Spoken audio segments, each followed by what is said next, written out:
कैसे गवर्नमेंट से सोना खरीदने पर सोने के बदले वो आपको देती है कागज। और अब तक कहां पर जिंदा है चिरंजीवी परशुराम, क्या उन्हें किसी ने देखा है? और लिवर पर एक घूंसा पड़ने के बाद लोग इस तरीके से क्यों तड़पने लगते हैं? और जिम्बाब्वे में एक ब्रेड का टुकड़ा बिक रहा था 1 बिलियन में, और यहाँ की सबसे बड़ी नोट है 1 बिलियन की। और क्रिश्चियन धर्म के हिसाब से एंजल कुछ ऐसी दिखती है। और ठंडे पानी से नहाना चाहिए या गर्म पानी से, जानने के लिए बने रहिए वीडियो के एंड तक। नंबर 1, जो पेपर का टुकड़ा अभी आप देख रहे हो, इसे गोल्ड बॉन्ड कहा जाता है। ये एक ऐसा सोना है जिसे आप गवर्नमेंट से खरीद सकते हो। जी हाँ, ये पेपर का टुकड़ा असलियत में सोना है। इस पेपर के टुकड़े की कीमत बिल्कुल सोने जितनी है। जब आप गवर्नमेंट से ये लोगे तो गवर्नमेंट में आपको इसके बदले 2% का इंटरेस्ट देगी। आप जितना भी तोले का सोना लोगे, वो गवर्नमेंट आपको इतने पैसों पर 2% इंटरेस्ट देगी। और आप इसे बिल्कुल सोने की तरह उन्हें वापस बेच सकते हैं या फिर आप किसी और को बेच सकते हैं। लेकिन अगर आपको इसे गवर्नमेंट को बेचना है तो फिर आपको 8 साल तक इसे अपने पास रखना पड़ेगा। 8 साल के बाद ही आप इसे बेच पाओगे। और बिल्कुल सोने की तरह इसका भाव भी ऊपर नीचे होता है, यानी कि अगर सोने का भाव 2 रुपया गिरा तो इसका भाव भी 2 रुपया गिर जाएगा। फर्क ये है कि ये कोई असली सोना नहीं जो आपको मिलेगा। नंबर 2, सनातन धर्म में 7 चिरंजीवी का वर्णन किया गया है, जिनमें से एक है परशुराम। और इनको जमदग्नि ऋषि के द्वारा अमर होने का वरदान मिला था। और उसके बाद श्री राम जी ने परशुराम से उनकी संपूर्ण तपस्वी योग्यता भंग कर दी थी, यहाँ तक कि उनका विष्णु तत्व भी ले लिया था। जिसके बाद उन्होंने श्री राम से आज्ञा ली और वो महेंद्र पर्वत पर फिर से तपस्या करने चले गए। और महाभारत काल में भी बताया गया था कि अब तक वो वहीं पर तपस्या कर रहे थे, और उसी हिसाब से उनको आज तक वहीं पर तपस्या करते हुए बताया जाता है। और कई लोगों ने ये भी कहा है कि उनको महेंद्रगिरी पहाड़ पर परशुराम कई बार नजर आए हैं। उन्हें देखे जाने का अब तक कोई पुख्ता सबूत तो नहीं है, लेकिन कई लोग दावा करते रहते हैं कि उन्होंने किसी भटकते हुए साधु को देखा था। और अब वो कलयुग के अंत में फिर से आएंगे, जब काल की अवतार में श्री कृष्ण धरती पर आएंगे। नंबर 3, सर पर पड़ा एक घूंसा आपको बेहोश करे ना करे, लेकिन अगर आपके लीवर पर घूंसा घुस गया तो आपकी बॉडी तुरंत जवाब दे देगी। लीवर को हमारे शरीर का दूसरा दिमाग कहा जाता है। ये काफी ज्यादा इंपॉर्टेंट होता है और ये हमारे शरीर का सबसे लचीला हिस्सा भी। यहाँ तक सटीक पंच मारना थोड़ा मुश्किल है, क्योंकि यहाँ पर उसकी प्रोटेक्शन के लिए पसलियां होती है। यहाँ पर एक भी पंच पड़ता है तो ये एक साइड से अंदर चला जाता है और दूसरी साइड से बड़ा होता है। और उसके आसपास कई नर्व फाइब्स होते हैं जो इस चीज का संकेत तुरंत दिमाग के पास लेकर जाते हैं। और तभी हमारे शरीर में बहुत ज्यादा दर्द होने लगता है और बचाव के लिए शरीर बंद पड़ जाता है। और जब सर पर घूंसा लगता है तो वो इतना दर्द नहीं होता, लेकिन हम बेहोश हो सकते हैं। लेकिन जब यहाँ घूंसा लगता है तब हम तुरंत बेहोश नहीं होते, लेकिन बहुत दर्द होता है और शरीर जम जाता है। नंबर 4, आपने भी कभी सोचा होगा कि अगर भारत में पैसों की कमी है तो पैसे क्यों नहीं छाप लेते। अगर ऐसा किया जाएगा तो उससे पैसों की कीमत कम हो जाएगी और चीजों के दाम बढ़ जाएंगे, जैसे कि जिम्बाब्वे में हुआ। यहाँ की गवर्नमेंट ने कुछ गलत डिसीजन लिए थे, जिसकी वजह से यहाँ की चीजों के प्राइस थोड़े बहुत बढ़ गए। तो यहाँ की गवर्नमेंट ने सोचा कि वो ज्यादा पैसे चिपकाएंगे और लोगों के बीच बांट देंगे, और उन्होंने ऐसा ही किया। उन्होंने कुछ घंटों के अंदर ही बहुत सारे नोट छापना शुरू कर दिया और दिन प्रतिदिन ये नोट छापने की स्पीड बढ़ती गई। और इसकी वजह से उनके पैसों की कीमत कम होती गई और मार्केट में सामान महंगे होते गए। एक वक्त था जब एक ब्रेड 1 मिलियन या फिर 1 मिलियन जिम्बाब्वे करेंसी में बिक रही थी, और इसी वजह से यहाँ पर ज्यादा महंगी नोट छापने पड़े। ये देखिए, ये 3 बोट बिलियन नहीं बल्कि ट्रिलियंस के नोट है। जी हाँ, आपने बिल्कुल सही सुना। एक नोट 10 ट्रिलियन का है और एक नोट 100 ट्रिलियन का। लेकिन फिर इसे बेचने के लिए उन्होंने इंटरनेशनल करेंसी को अपना लिया और अब यहाँ पर प्राइस नॉर्मल है। नंबर 5, कई लोग ठंडे पानी से नहाना पसंद करते हैं तो वही कई लोग गर्म पानी से नहाने वाले लोग कहते हैं कि गर्म पानी से नहाने के बाद शरीर को अलग ही शांति मिलती है और शरीर बिल्कुल रेस्ट फील करता है। दर्द में भी गर्म पानी से नहाने के लिए कहा जाता है, लेकिन हम आपको बता दें ऐसा नहीं होता।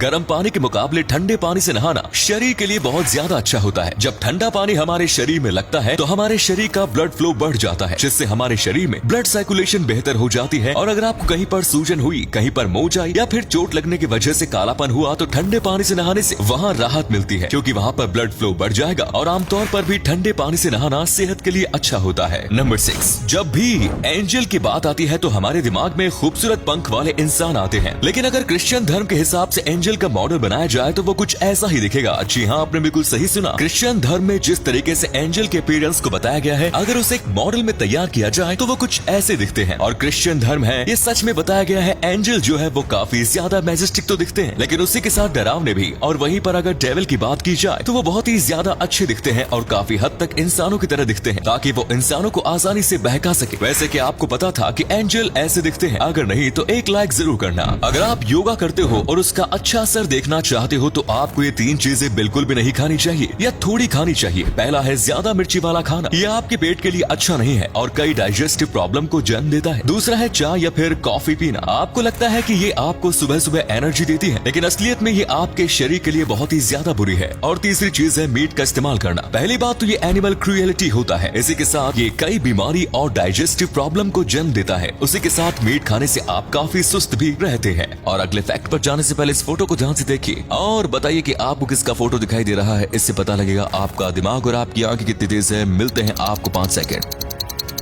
नंबर 8, ये जो पेड़ अभी आपको दिख रहा है इसका नाम है ट्रीज ऑफ टेनेरी और करीब 300 से भी ज्यादा साल तक इसे दुनिया का सबसे अकेला और आइसोलेटेड पेड़ कहा जाता था, क्योंकि इसके आसपास कोई भी पेड़ मौजूद नहीं है। करीब 400 किलोमीटर तक एक भी पेड़ नहीं है और रेगिस्तान के बीचों बीच बसा ये एक अकेला पेड़ खड़ा हुआ है। ये अब तक कैसे सरवाइव कर रहा था ये अपने आप में ही अजूबा था। लेकिन कहा जाता है ना कि हम इंसानों की फितरत है कुदरत द्वारा बनाई गई चीजों को तबाह करना, और बिल्कुल वैसे ही ये सहारा डेजर्ट के बीचों बीच था। लेकिन यहाँ पर भी किसी व्यक्ति ने इसे गाड़ी से ठोक दिया और कहा जा रहा है वो व्यक्ति ड्रंक था, यानी कि पिया हुआ, और नशे में उसने पूरे रेगिस्तान में खड़े बस इस एक पेड़ को ठोका।